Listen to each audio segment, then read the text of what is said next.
sister Yeah. blank is the, yeah. Okay, I've got to think about this. Okay. Pet peeve. Okay. I know. My sister I want just you guys to talk about it too, Okay, so have some okay, fun with this, yeah. okay. And smile. the biggest music snob.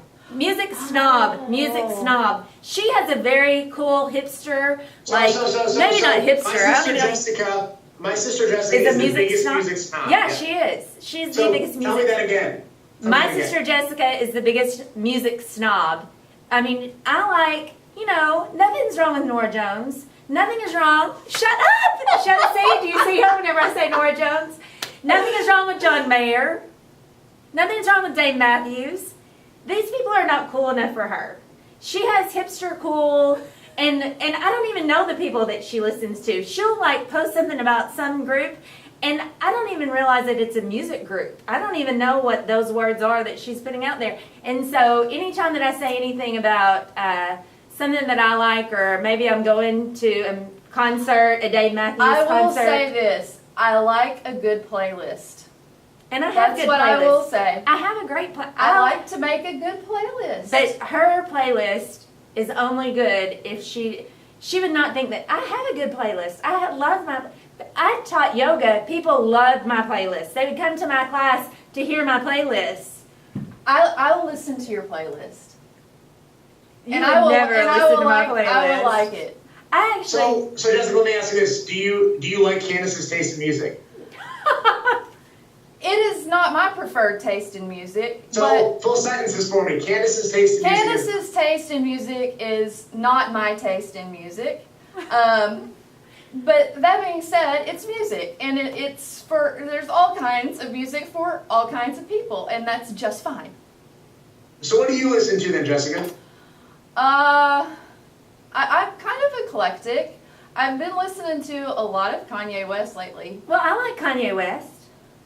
See? Kanye West. See? I thought he would We be like too the same mainstream music. for you. Anything mainstream is not acceptable usually. I don't know. Say some weird ones. Do your weird ones that I would not know. Do the weird ones. There's no weird ones. There's Go. really not. Do it. Okay, okay, I want to hear it. What my pet peeve is about Candace. Hold on, one second.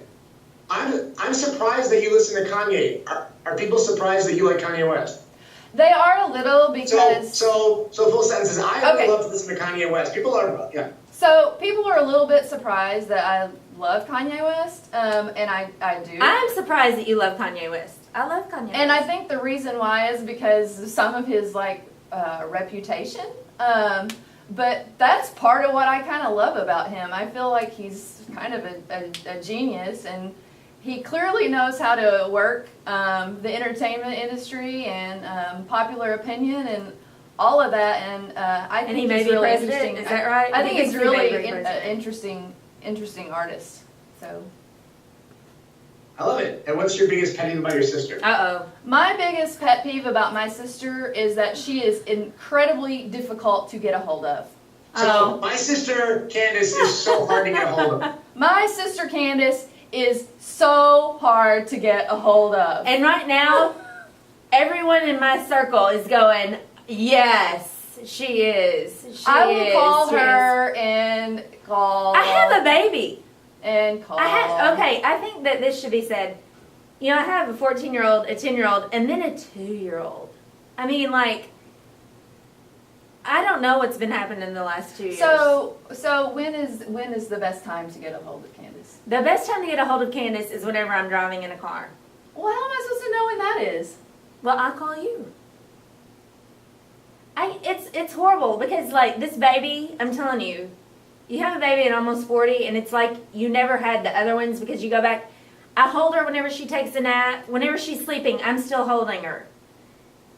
We go to bed, she sleeps with us in her bed. I mean, she sleeps in our bed. We don't sleep in her bed, but and so if she's awake, that's the only time I can talk. And if she's awake, that means I definitely can't talk because I'm having to she's take a care of toddler. her. Yes, Right. because she's a toddler. So we'll talk when Miss Maeve gets to be a little bit older, I Yeah. guess, or when you're in the car. yeah.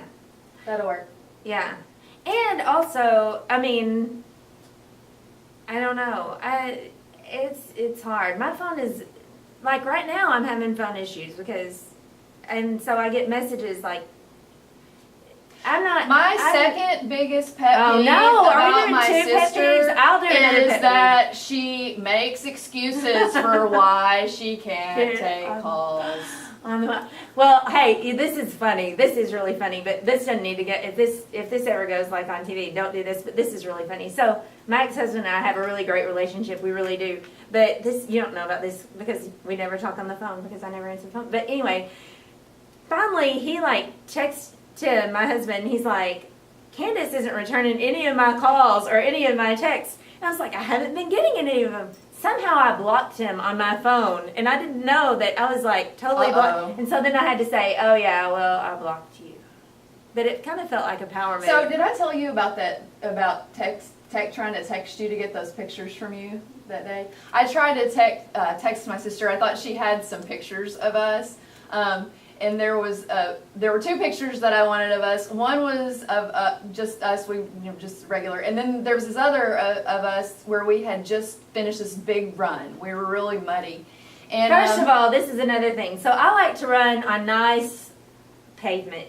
She likes to run through mud and jump over like trees. And so we were in Fayetteville, and she was like, oh, let's run around Lake Fayetteville. Well, I'm thinking, chat, and there's a huge rain, and so, I mean, there were places where it was like up to your knees in scary alligator nastiness. So anyway, this was a picture after all that, and our shoes were nasty, and it was bad. So I didn't give you that picture. So I sent her this text, and I thought it was to her, and I said, oh yeah, I did. Did I tell you about this? Yeah. I said, do you have the copy of that picture of us when we were, when we were in New York, and do you have a copy of a picture of us after we finished that big trail run? And the person messages me back and says, no, I don't have that. That sounds really fun, but I don't know who you're talking about. Maybe it's not a good story. I don't know. It's a good story. It's a good So it was story. the wrong person. So It was the wrong person. Well, but it said Candace in my contacts, so I guess I have like a wrong number for you. You've been calling them the whole time. I would pick up, but you've been calling them. That's right. So she has to choose a new pet peeve because it's not true. I've been calling wrong someone that's the person. wrong person this whole time. Yeah. You know Love what? it. I That's so really random. do. I love it. Tell me about your guys' families. Anybody married with kids? Yeah. So I am married with kids. I have two daughters, Greer and Charlie. They're 15 and 12. My husband's name is Josh. And my girls are really, really busy with all their activities right now. My daughter, Greer, is a percussionist. And she does marching band and also just plays she she's also into debate. And so And not just with my sister, right? Right. Not just with me. So she's doing, that kind of stuff. Then my younger daughter, Charlie, she wants to be an animator, and is really, really task focused. So I have no doubt that that's exactly what she'll do because that's what she does all the time, and she loves it. And how about you, Candace? So I have 3 children, a 14-year-old daughter, Sloan, a 10-year-old son, Cross, and then the 2-year-old Maeve, and she is the one that absolutely decides what goes on in all of our house. And so then Tim is my husband, and this is kind of an interesting thing. So he was a bachelor forever, big bachelor, and then we start dating, and I have these 2 kids, Sloan and Cross, and we get married, and he realizes that whenever you have kids... What the heck Yeah, am I what doing? happened? At 48, he has 2 stepkids and then a 2-year-old kid, and so it's like... A show. Yeah, it's a show, and now he has to go back Sounds and like a apologize sitcom. to all of his friends who've had kids all these years. He's like, man, why can't you get out and da-da-da, lots of apologies going on. So whenever we were dating, you're so tired at night with your kids and all that, and he would want to talk on the phone forever and ever, and I would just go, okay, well, and he always gave me a hard time about trying to get off the phone. I think that there's I'm thinking back to about the fact that I'm a good I don't like listener. talking on the phone. I don't like talking on the phone. I think it's So- it's all becoming clear to me why that's like what. So we've you been like married about not very long, and he goes, "Hey, I probably need to apologize for giving you a hard time about trying to get off the phone. I get it, because you're tired."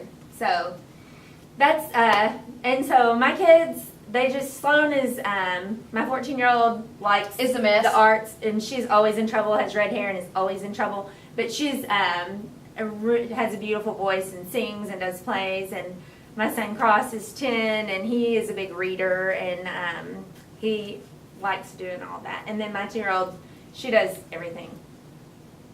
Everything. So do all your kids hang out together ever? Yeah. I mean, anytime we're together, they're all together. We always thought this was really, really weird, and they still do it to this day, which is very strange because, like my oldest daughter's 15 years old. Whenever we're at mom and dad's house and all the kids are, they always go upstairs and they hang out in the bathroom. It's the weirdest thing.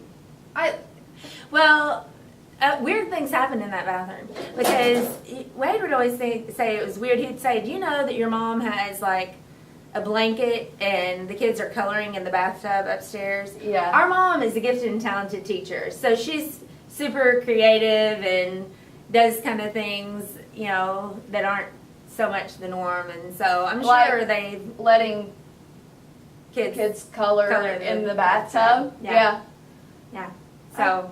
I guess I can see the appeal. I don't know. I don't understand that really. I think I would choose another place. But yeah, they hang out in the bathroom. The bathroom. The bathroom. And they're all getting to be a bit older now, and so that's really fun too. Our mom is going to take them to Washington D.C. over spring break together, and I'm really excited about that. Yeah, they're going to have a great time. Jessica was on the Harry show. For her. And so we had it recorded, and the kids were at school, and they came was home. this the Maeve story? No, but Maeve was watching it with me. That's Oh. the baby. And whenever she saw the very beginning of the video, she started clapping and clapped all through. I took a picture of her smiling and clapping and so excited. But the older kids got home from school, and I was so excited Okay, I to don't show know this them. story. Okay, no, you don't, because I probably wouldn't tell you this because Uh-oh. yeah. So they're so excited to see it. And so they're sitting there watching it, and they're not saying a whole lot. And then, the camera goes to Greer and Charlie, and they freak out. They're like, "There's Greer and Charlie!" Oh, so they didn't know?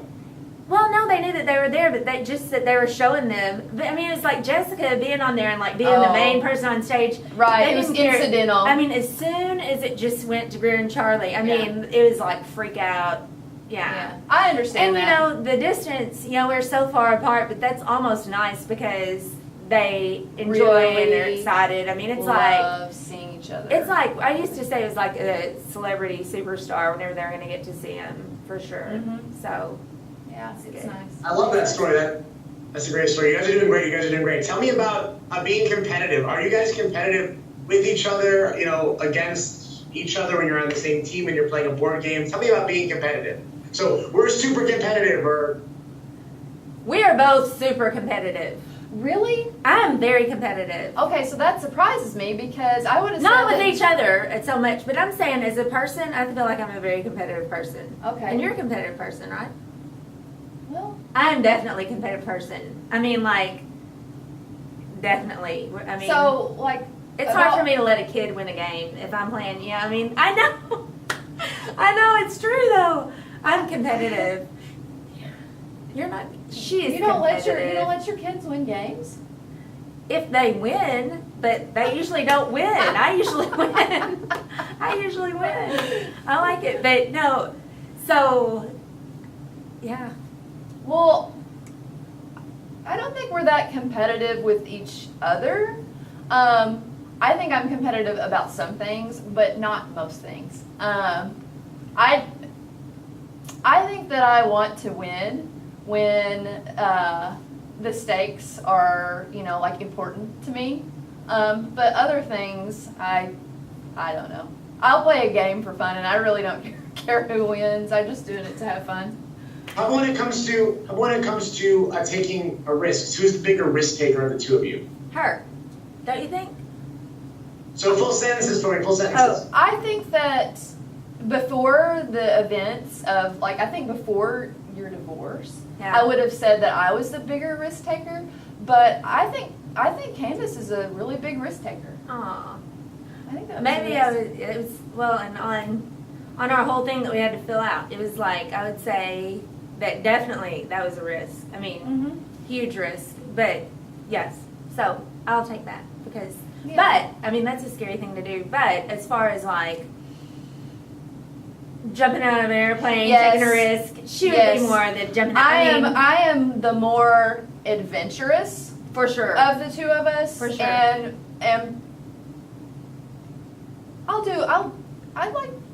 I like to have experiences. So like I probably would jump out of an airplane. I don't know if that's risk or if that's just being adventurous. And how about when it comes to money? Like, who's the bigger risk taker when it comes to Oh money? my goodness. I think Candace is probably the bigger risk taker when it comes to money. Like shopping? Well, I think it can mean that. I think Okay. it can mean whatever you want. I'm a pretty good shopper, but I wouldn't be a risk taker because like if I go to Vegas, I'm not going to want to gamble with money. I'm going to want to spend it on clothes in Vegas. So maybe I am it's a sure thing I am because I a like to win. financial Because I like to associate win. by trade. Yeah. So, I'm gonna make most of my decisions kind of with a mind to how, is this an acceptable amount of risk and the risk versus reward and all of that kind of thing. So that's then kind of I'll where be I'm coming from. I never think about that, so I'd definitely be the biggest risk taker. I mean, risk versus reward. I would think, like, yeah. I mean, like, at this point in my life, I kind of feel like go for it a little bit, right? How about trivia? Who's better at trivia? For sure, Jessica is I better think at trivia. that it really depends what the trivia is, which of us is better at trivia. I think that I'm probably the better at like just general knowledge trivia. I actually am kind of a wicked trivia player. Like when it comes to Trivial Pursuit type questions, but I don't listen to mainstream music and I don't watch television and I don't really know very much about like Hollywood. So my pop culture is weak, probably pretty weak. So I think she would be better at those questions for sure. And so, not to sound like the superficial sister who has the bad music taste and knows about pop culture, I'm sure she's not saying any of that. But, and books. Did I say she's a book snob too? She's a book snob too. Yeah, she's a book snob too. I'll own that one. Yeah, because I read a lot. I'll own that one for But sure. I don't read high enough brow books for that one. So, but Did I mention I'm turning 42 years old I'm just gonna tomorrow? tell you, I would I've be got classified- limited days. I would be classified as a really smart person in a lot of circles, just not her circle. But you are a really But smart I am. person. But I'm just saying, like my trivia knowledge would be more respected if probably I was sitting with someone else, maybe. Well, maybe we should play the game of Trivial Maybe we Pursuit should. together. I think Okay. we should like. Mom's probably got like a I'm more of a Genus Taboo 1 player. version. I'm good at Taboo. Have you ever played Taboo? Yeah. I'm good at that because I talk a lot. Yeah. Let me ask you this, guys. Let me ask you this. Tell me about, like, how would you describe your team? Like who's the gas, who's the brake, who's the pedal, who's the driving force? How would you describe your team? So if we had to describe our team, we would. I would describe our team as balanced. I think that we would really complement each other. I think that in a lot of things, we're kind of a complement. About trivia and just generally, we kind of look similar, but we have a lot of our characteristics are kind of not really the opposite. But Yeah. I think for sure, whenever she says complimenting each other, I mean, it's like anybody that knows us can definitely tell that we're sisters, but would definitely say that Right. we're different, big time different, Right. you know? But, and so that's good. But we That can works. still, but we still walk in each other's shoes really comfortably. You know, I think that's a really apt metaphor. I just think we'd be a complementary team. I love that. I love that. And tell me about the little pantry. How did that start? What was the inspiration for it? So you tell me, Jessica. Okay, so the Little Free Pantry, I first conceptualized that about 2 years ago now.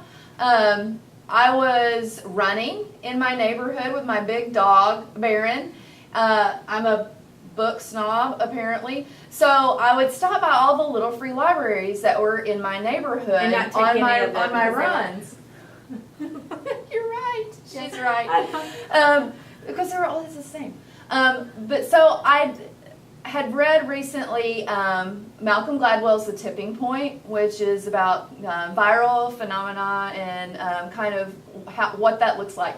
And I started to really think about the little free libraries and why that had tipped, as it clearly had. And so I began to wonder if that same concept could be used to address another quality of life issue. And I'd been doing some hunger work with a women's group that I'm a part of, and it just really seemed obvious. I mean, so many of those little free libraries look exactly like a kitchen cabinet. So really, it wasn't even a conceptual leap. It was more like a hop, and the Little Free Pantry was born. Good. I want you to summarize it again, and I want you to basically say, I was, going for runs in my neighborhood with my dog, and we would, I would run and I would see those little free libraries where you can leave a book, you can take a book, and it's just free out there. But I realized, that this could probably, it looks like a kitchen cabinet. I think I could do something with food, to help, feed members of the community. So that's when I started my little pantry, 2 years ago. Yeah. Okay. Right. And So keep smiling for me, everybody. So 2 years ago, there were lots of little free libraries popping up in my neighborhood, and I would take my dog for runs and browse the shelves. They worked on the give a book, take a book model, and I began to wonder if that same concept could be used to address something else. And I think that it helped that those little free libraries looked, a lot of them, like kitchen cabinets. And so that's when I had the idea to make it into a pantry. So then tell me a little bit more about now, 2 years later. So, I made, the pantry. How many do you have? How do you stock it? Okay, Yeah. so it's 2 years later, but there was some lag. It actually, my Little Free Pantry did not go live until May 12th of this year. So we're going on our 6th month. I personally only have the one pantry, but I published what I was doing on social media, and since that time, they're all over the country and even in other countries. So it's become this kind of global initiative since May 12th, and it's been an amazing thing to see that happen so quickly, I guess, virally. So again, so you have one, in your community, is it in your neighborhood, and what do you stock it with, and do you pay for that yourself? Okay, so I have one in my community, and it's really close to where I live. So I started, my little pantry, and the first one was Okay. it's in my community, Okay. yeah. So I started my first Little Free my Little Free Pantry is in my neighborhood. Take it back one more time. Okay. So when I started my say what? So what are you looking for? Essentially, when I started, my little free pantry, it started in my neighborhood or, in my hometown, and I would stock it with food. Okay. For those that couldn't have it, under the model of, like the free libraries, you could take food or you can leave food. And, my story went viral, and now they have little free pantries all over the world, actually. And, so now, I stock it every week, and donations are, I pay for it. And how many people has it helped? Okay. Does that make sense? Yeah. So when I started my Little Free Pantry, I started it in my neighborhood. It's actually at my church, which is really close to where I live. My Little Free Pantry is actually open source. So that means that the entire community takes responsibility for stocking it. And so far, they've really kept up with the demand, which is wonderful. I stock it about every 14 days or so, so not as often as you might think. Since that time, the concept has really spread and taken off, and different groups administer their sites in different ways. So my site is completely open source, but other groups are administering theirs differently. And that's the beauty of the Little Free Pantry. You can kind of make it become whatever suits your need. But in the beginning, you were stocking it exclusively, yeah? The first time. So, again, I mean, that's surprising to me. So, tell me more about, why you feel like the community latched onto this. So, when I started the Little Free Pantry, I stocked it really good the first time. I kind of, filled the shelves, and then I posted a photo on social media of the first stocked pantry. I had created a Facebook page for this project sometime before that, invited people to come like my page, and almost immediately, like in 24 hours, there were 900 likes on the page, and I was getting contacted by people who wanted to help me do this. And it really was 24 hours. And so after that first time that I stocked it completely, I mean, since that time, the community's really taken ownership of it. And you were on the Harry Show, and you got $50,000 from Walmart. I mean, what are you going to do with that money? I was on the Harry Show and received $50,000 from Walmart. It was a total surprise. I had no idea that I was going to receive that money. When he started to talk about Walmart, I kind of thought maybe I was going to get something, and I kind of thought maybe that I would get some groceries or, like something to help me stock the pantry. And then he said, and he had the check, and he said 50, and then I heard the 1,000, and I felt like maybe, someone needed to pick my jaw up off of the floor. What I'm thinking about doing is becoming actually an organization so that I can shelter that money and use more of it in my community for good work. And I really feel like I'm at this point committed to keeping that money local, because the project was conceived to benefit my neighbors, and I'd like to keep that money local and keep doing that. And right now I'm not in receipt of the funds, so there's some time still to think it through, but that's what I'm thinking.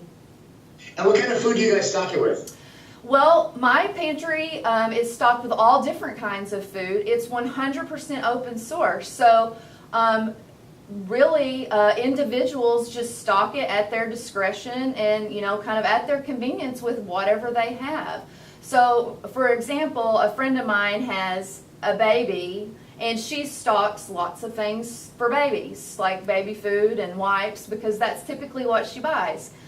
I don't have a baby, so I hardly ever stock that stuff.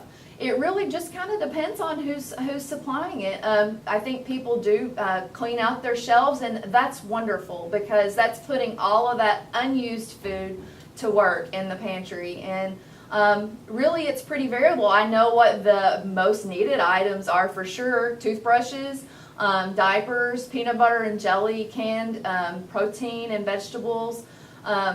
Those items are really they're high demand items.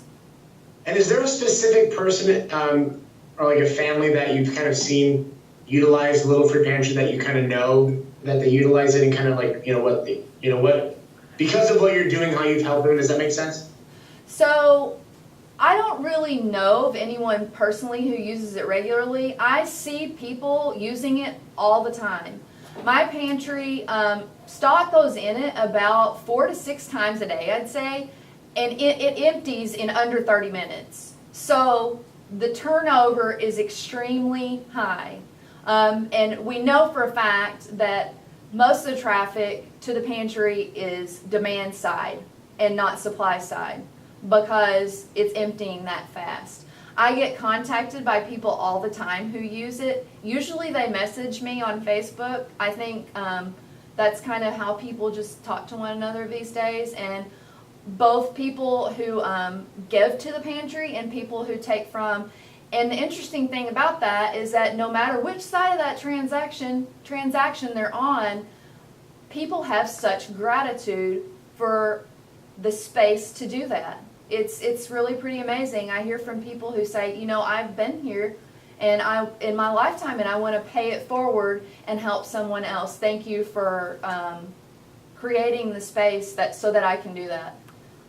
So I hear from people all the time. I don't, know anyone, on a personal level that uses the pantry. And for you, Candace, how inspired are you by your sister that she started this movement? Essentially, that's global. No, not much. No, I'm just kidding.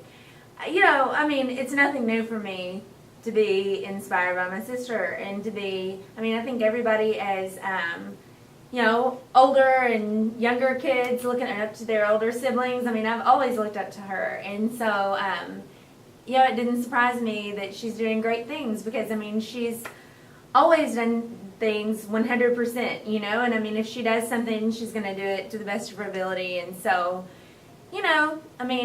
and she's great. You see her and she's great and smart and beautiful, and so she's got it.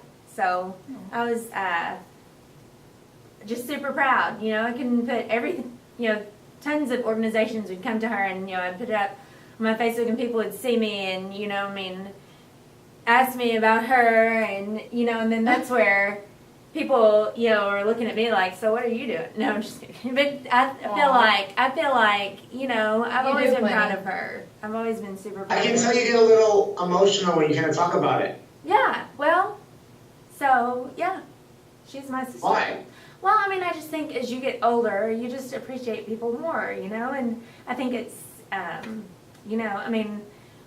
everybody has things in their life going on, and I have a friend, my friend that had breast cancer that, now because of the whole Race for the Cure, and I just think you just never know what's going to happen the next day, and so I appreciate her, and so. I appreciate you. Oh, yay. Now we're like now it's not. bawling. Now it's no more of the big smiles. It's the, So, anyway, that's how it is. Well, I appreciate you sharing all that with me. I really do. I want you to take a minute and to wipe those tears off your face. I think they make you cry. Yeah, no. Um, It's not sad cry. It's just, getting older and realizing that you're blessed with a good family. And what would be an amazing opportunity to be on this show because you have a chance to win upwards of $12 million, which is crazy amounts of money. So what I would love to know from both of you is if we were to win a life-changing amount of money on the wall, we would. So tell me what you guys would do. I want you to tell me, I imagine that, Jessica, you would give back and, you would kind of, help people. But I also want to know what you guys would do. Would you guys like to go on a vacation? Imagine 10 days of you two together in Europe. I'm sure that's never happened. Tell me what you guys would do with a life-changing amount of money, okay? So with a life-changing amount of money, this may sound really boring to you, but I am a financial associate. I do want to say that I came to this really late. So I don't really have a lot of savings. It's really actually important to me to conduct myself with integrity, and I think that this would really help me do that. I advise people to save money every single day, and I think that it would just feel so great to really jumpstart some savings for myself because I have so little. I feel called to give back to my community, and there are a lot of area nonprofits that support the work of different marginalized populations that I want to support in ways that I just can't right now. And I would definitely do that. I have not had a vacation in 3 years. I would love to take a vacation and just relax. I feel like I've been working 2 full-time jobs since the pantry project launched, and also being a mom. I'm the church council president. I kind of bit off more this year than I have ever bitten off in my entire life, and it's really kind of starting to catch up with me. And I would love to just be able to relax and take some time off to just reflect on how wonderful this ride has been for me. It's been such an amazing ride, and I feel like I haven't had the time to slow down and really, enjoy that. So that's what I would do. And how about for you, Candace? Oh my goodness. Well, so, Jessica, can I have you a face forward for me? Yes. oh, Thanks. oh. I'm sorry. Yeah. I'm looking at her. I'm wondering what she's Yeah, going to what am I say. You're fine, you're Well- fine. Yeah, so if I were to life changing amount of Yeah. money, I would. Okay, if I win a life-changing amount of money, I would absolutely, and this is I'm not gonna cry, but this is the truth. I have a son with autism. I would absolutely find out what the very best thing to do for him would be and do it, because I think that there's so many unknowns and you never know if you're doing the right thing. So I would find the best person and do that. And then I would go see Hamilton, take my 14-year-old to see Hamilton because Yeah. she knows every word and we listen to it every day, all the time. And so we would cry and see Hamilton and just, and sing really loud and get kicked out. And then, of course, the breast cancer is super important to me now, too. And my friend has this type that 5 years ago she would have absolutely died. It's the new medicine that they've found through, like, Komen Foundation and research. And so I definitely know that research and money make a difference in that. So I think there would be a good mix of fun and then also some really important things that could get done with that money. And tell me again, I forgot to mention that you are the chair of the Susan G. Komen Breast Cancer Foundation for Arkansas, yeah? Well, for our race in Jonesboro, there are 3 races. Yeah. So there's a race in Tell me Little about Rock. that, yeah. Okay, so it's our first year, and